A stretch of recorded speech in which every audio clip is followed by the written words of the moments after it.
شكور يا الله.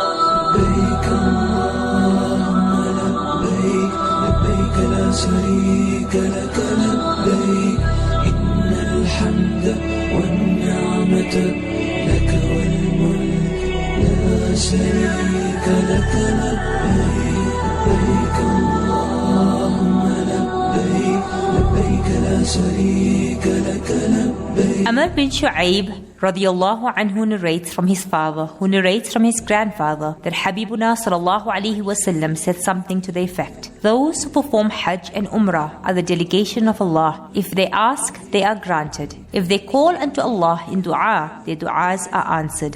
If they spend, they will be replaced. Narrated by Shu'ab al-Iman.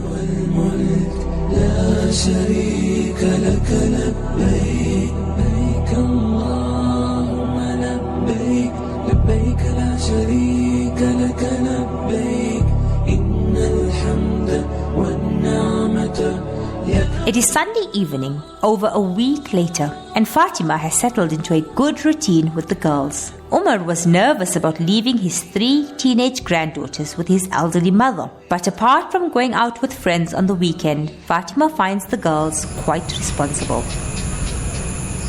Oh, my legs are feeling so much better after you made me soak my feet this morning, Juwairia. Glad I could help, Ma. You just need to talk a bit more. Then you won't get stiff all the time. And you need to start those exercises I showed you how to do. I wonder how Daddy is managing in Medina with her arm after she hurt it last month. She saw the doctor before she left, and he said it's perfectly healed now. Anyway, aren't they leaving for Makkah soon? Oh, yeah. Your dada phoned this morning, but you were all still sleeping. He said they're leaving tomorrow for Makkah. Already?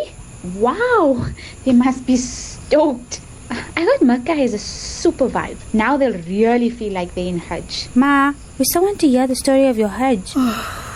Oh, yeah, Bacha. Where did I stop the other day? You told us the story about your brother and his wife, Asma. Gee, Ma, now you have to tell us the story of your lost husband. Zahra! Don't be so cheeky. Zahra's not being cheeky, she's just honest. Although till today, I can't say for sure if Yaqub got lost or if he passed away. So, Ma, what really happened to him? Dada told us that one minute you were together in Mina, and then the next minute his father just disappeared. That's exactly what happened, Bacha. It was a long time ago, but it feels like it was yesterday. We had spent the night in Muzdalifah, and when we got to Mina, there were crowds of people all going to pelt the shaitan. Was it like the crowds we've seen on all those Hajj videos, Ma? Nothing like that, Bacha. In those days, there weren't so many people. Even though I saw the crowds, I thought it must have been the whole world there that year. Nowadays, there's like over 2 million people who perform Hajj. I remember Yaqub getting hold of an Urdu newspaper while we were there, and he said that the Hajis they were expecting that year was about 150,000 people. Way less this year then. Come on, you guys, let's get back to the mystery of how our great-grandfather disappeared. Yes, so where was I again? Ma was telling us about Papa's disappearance in Mina. Yeah. So we were trying to make our way to the front. It was me and Yusuf Bhai and Yaqub. I was walking slightly ahead of them. I remember, and when I turned around, they were both gone. Didn't you panic, Ma? I might have if I hadn't looked up and found myself right before the big shaitan. My bag of pebbles were in my hand, so without thinking too much, I started pelting, and as soon as I stepped away, my brother was there. Phew, what a relief. So Papa wasn't with him? No. He wasn't. All 3 of us had been separated. Me and Yusuf Bhai searched for him that day and the next day and the next. And at the end of 5 days, we went back to Makkah, and I was hoping that he would arrive back at our hotel. But no, he never came back. Ma, that's the worst. So, Ma, you had to come home without your husband? Gee, Bacha, it was terrible.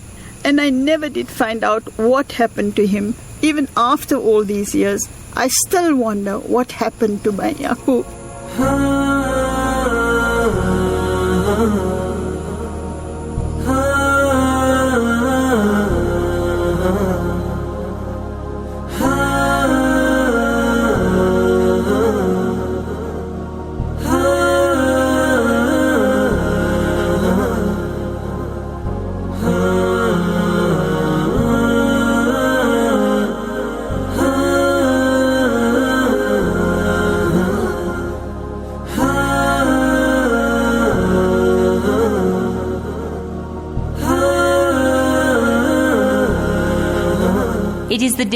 Hajj, and the Patel brothers and their wives have completed the wuquf at Arafat and taken the bus to Muzdalifah. Umar has not managed to sleep at all on the night before Mina. Restless, he walks around and goes to find Sadia, who is praying on her musalla.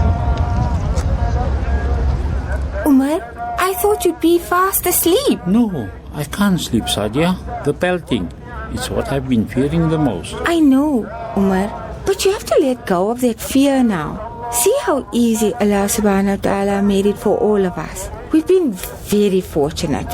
Alhamdulillah. Medina was a breeze and all our transfers went smoothly.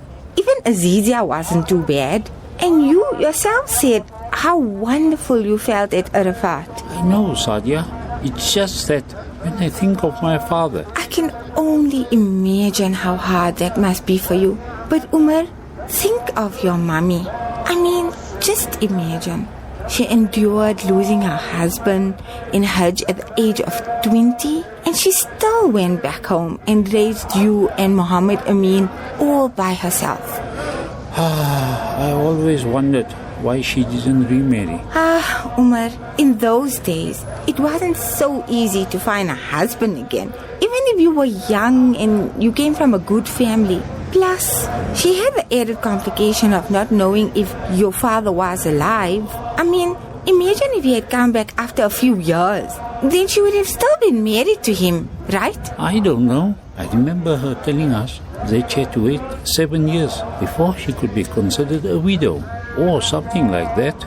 In those days, the masala were not very clear, and there weren't many ulama you could ask for rulings on such matters. But nowadays, there are so many ulama that you can go to if you need to find out something. You're right, but what difference would it make now? It's not as if Papa is going to come back, and even if he did, I doubt Ma would be happy. All she wants is some closure, you know? If only she could find out what happened to him.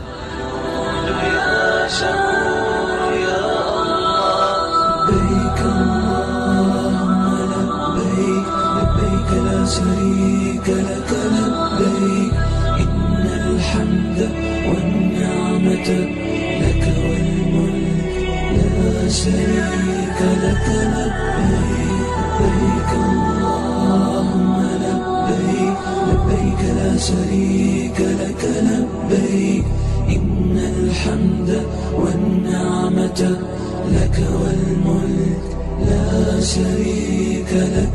The day of the first pelting has finally arrived, and as Umar, Muhammad Amin and their wives make their way to Mina on the morning of the 9th of Zulhijjah, they find themselves separated by the crowd. They are all feeling slightly anxious, and as soon as they approach the building where the Jamarat is, they are overcome with trepidation.